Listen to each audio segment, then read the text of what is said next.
Dominus vobiscum, sequentia Sancti Evangelii secundum Lucam.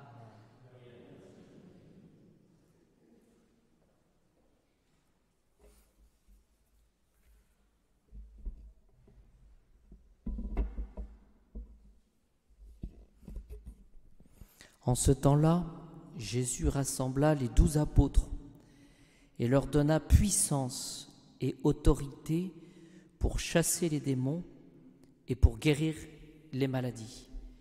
Il les envoya prêcher le royaume de Dieu et faire des guérisons. Il leur dit: ne prenez rien pour la route, ni bâton, ni sac, ni pain, ni argent, ni double tunique. Quelle que soit la maison où vous serez entrés, demeurez-y jusqu'à votre départ. Quant à ceux qui ne vous recevront pas, quand vous sortirez de cette ville, secouez la poussière de vos pieds en témoignage contre eux. Ils s'en allèrent et passèrent de village en village, en annonçant la bonne nouvelle et en faisant partout des guérisons.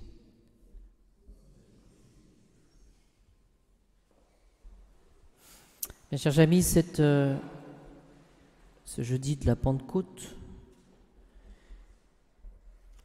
ce passage des Actes des Apôtres et puis l'Évangile est intéressant quant à la nature de la mission. Quand nous sommes chrétiens, spécialement pour les pasteurs, mais de par le baptême, tous nous sommes invités à prêcher le Christ, à adorer, à prêcher le Christ. Il y a tout d'abord le statut. Jésus rassembla les 12 apôtres et leur donna puissance et autorité. Il y a cette mission qui est donnée, puissance et autorité. Il y a ces facultés qui sont là. Et puis sinon, il y a prêcher le royaume de Dieu et faire des guérisons, annoncer finalement le ciel et guérir finalement de toutes les langueurs. Alors, que dit saint Jean Chrysostome par rapport à cette prédication du royaume de Dieu? Saint Jean Chrysostome dit qu'il faut remarquer l'objet précis de la mission. Ce n'est point, dit-il, d'annoncer des choses temporelles, comme c'était le cas dans l'Ancien Testament avec Moïse et les prophètes qui promettaient la terre et les biens de la terre, mais il s'agit de prêcher le royaume de Dieu. Voilà. Alors c'est assez intéressant parce que cela peut nous aider justement à ne pas nous tromper d'objectif par rapport à la mission que nous avons. Les problèmes, tout le monde en a. Les difficultés temporelles, tout le monde en a. Mais ce que Jésus veut pour ses pasteurs en particulier, mais pour chacun de nous, c'est que nous parlions du ciel. Voilà. Et on voit bien que c'est un moyen infaillible finalement d'efficacité par rapport à la mission. Quand on va voir un prêtre, on attend qu'il nous parle du bon Dieu. Voilà. Saint Grégoire de Nazianze précise que Jésus fait un grand nombre de recommandations par rapport à cette prédication du royaume de Dieu. Mais il insiste aussi, le Christ Jésus, sur les dispositions, et Saint Grégoire de Nazianze les distille.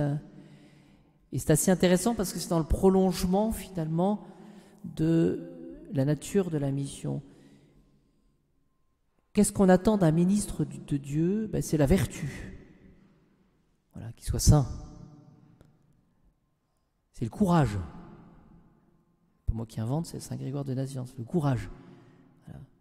L'humilité. Donc cet esprit de dépendance par rapport au bon Dieu.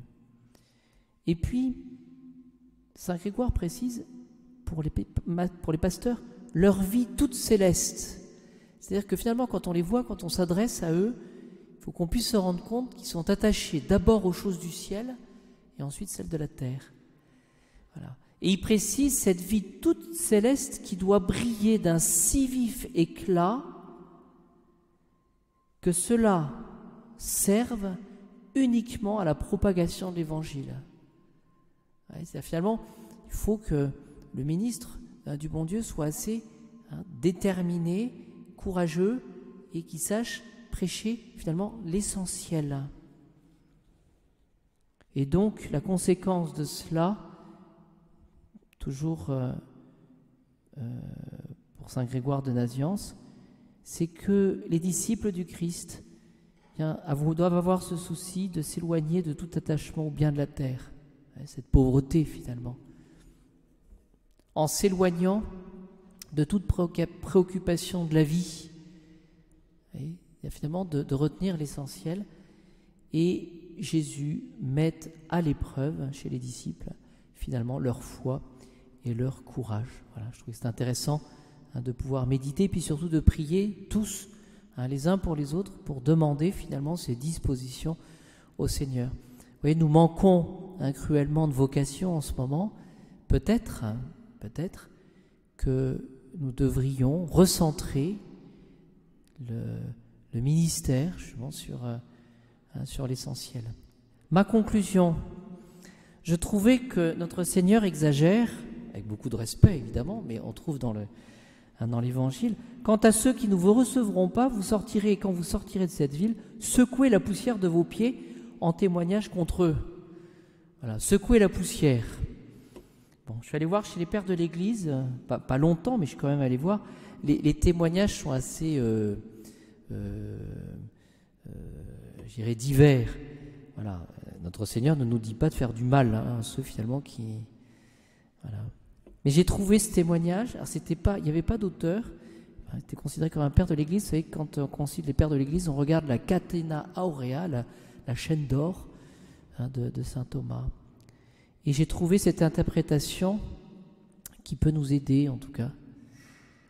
Si le refus de la parole de Dieu est entretenu par une négligence coupable ou par un dessein prémédité, c'est-à-dire que la personne finalement ne veut pas recevoir le disciple du Christ, la conclusion c'est qu'il faut éviter leur société, ces personnes-là. Il ne faut pas se mélanger.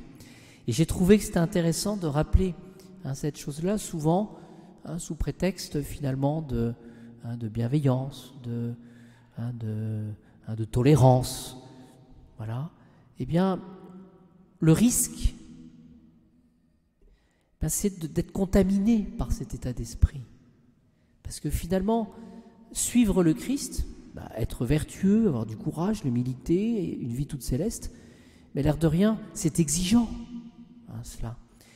Et je le répète, s'il y a le refus de la parole de Dieu, s'il y a une négligence coupable de la part de ces personnes-là, ou un dessein prémédité, de volonté, eh bien, la conséquence est qu'il faut éviter leur société en les quittant et en secouant la poussière, car il ne faut pas être souillé par leurs actions qui sont pleines de vanité.